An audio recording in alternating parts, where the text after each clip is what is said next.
I want to begin this story not with the day Angel went home, but with the long silence before that day arrived. The kind of silence that surrounds dogs everyone claims to love, yet very few are willing to choose. Angel was one of those dogs. People noticed him. They admired him. They spoke kindly about him. And then, quietly, they walked away. When Angel first came into our care, it was impossible not to feel the weight of what he had been through. His body was fragile, weakened by illness and time, but it was his face that made people stop short. Part of his nose was gone, slowly taken by disease, not by one sudden tragedy but by a long, painful process that had clearly gone untreated for far too long. It was not something dramatic or shocking in the way accidents are. It was worse than that. It was quiet suffering. The kind that changes how the world looks at you. And yet, Angel never hid himself. He did not shy away from people. He did not growl or retreat. He stood there calmly, watching, waiting, as if he understood something many of us do not, that being seen is not the same as being chosen. Healing Angel was never about speed or miracles. There was no single moment where everything suddenly became better. His recovery was slow, methodical, almost humble. Medication day after day. Careful cleaning.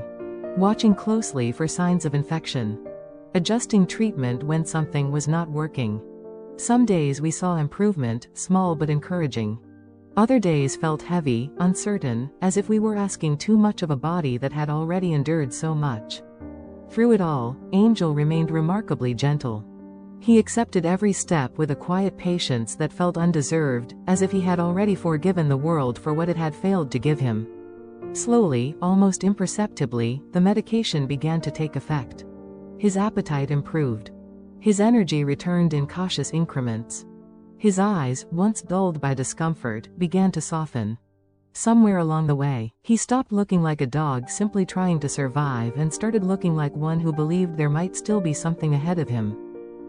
What many people do not understand about dogs like Angel is that their greatest wound is often not physical. It is invisibility. Visitors would meet him and say the same things every time: how special he was, how sweet, how incredible his spirit seemed. They would kneel, stroke his head, take photos, and then leave. Adoption applications came in for other dogs. Younger dogs. Easier dogs. Dogs whose suffering was not written so clearly on their faces. Angel stayed behind, day after day, greeting everyone with the same gentle hope, as if he truly believed that eventually someone would see him completely. The day Angel went home did not arrive with fanfare. There was no dramatic announcement, no sudden rush of excitement. It arrived quietly, the way the most meaningful moments often do.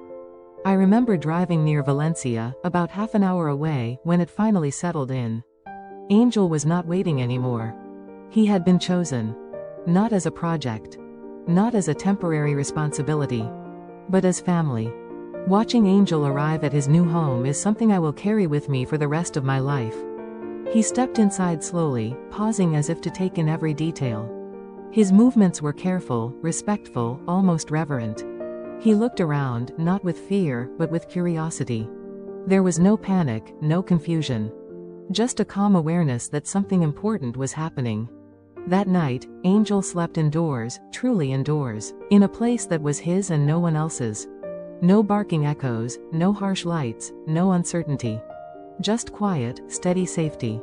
Today, Angel is different, but not in the way people often expect. His past has not disappeared, and his face does not suddenly tell a prettier story. What has changed is his life. He wakes up knowing he belongs. He rests without the fear of being moved again. He is no longer waiting for someone to decide whether he is worth staying for. He already knows the answer.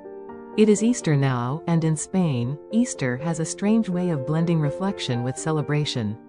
Churches fill, beaches fill, families gather, and life continues in all its contradictions. There are joyful moments and heavy ones, hospital visits and goodbyes that arrive sooner than we are ready for. And in the middle of all of it, stories like Angel's remind me why this work matters. Why slow recoveries matter. Why overlooked dogs matter. Angel never needed a miracle. He did not need to become perfect. He needed time, patience, and one person willing to choose him fully, without conditions. Some dogs arrive carrying their stories on their bodies, marked by pain that cannot be erased. But when they are given consistency and care, they do not just heal physically. They settle. They soften. They trust. And sometimes, if they are lucky, they go home. Angel was never special because someone finally chose him. He was always special. Someone simply took the time to truly see him.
And now, when I think of Angel, this is the image that stays with me. Not the illness. Not what was missing. But the sound of waves. One quiet afternoon, I took Angel to the beach. The sand was warm, the wind gentle, and the world felt unusually kind that day. I brought a ball with me, not knowing whether he would even care. I tossed it lightly, almost absent-mindedly, and for a second, nothing happened. Then Angel ran. Not cautiously. Not carefully. He ran with pure joy, chasing that ball as if it were the greatest gift the world had ever offered him. Another dog ran beside him, their paws kicking up sand, their bodies moving in perfect, effortless harmony. I laughed out loud, standing there barefoot, watching two dogs play as if pain had never existed. Angel brought the ball back to me, dropped it at my feet, and looked up with bright, expectant eyes. In that moment, there was no past. No shelter. No waiting. Just a dog who wanted to play, and a human throwing the ball again and again, grateful beyond words. As the sun began to sink into the sea, Angel lay beside me in the sand, his breathing calm, his body relaxed, his tail gently brushing against my leg. I realized then that happiness does not always arrive loudly. Sometimes it comes quietly, on a beach, with a dog who once had nothing and now has everything he needs. Angel was not surviving anymore. He was living. And that was enough.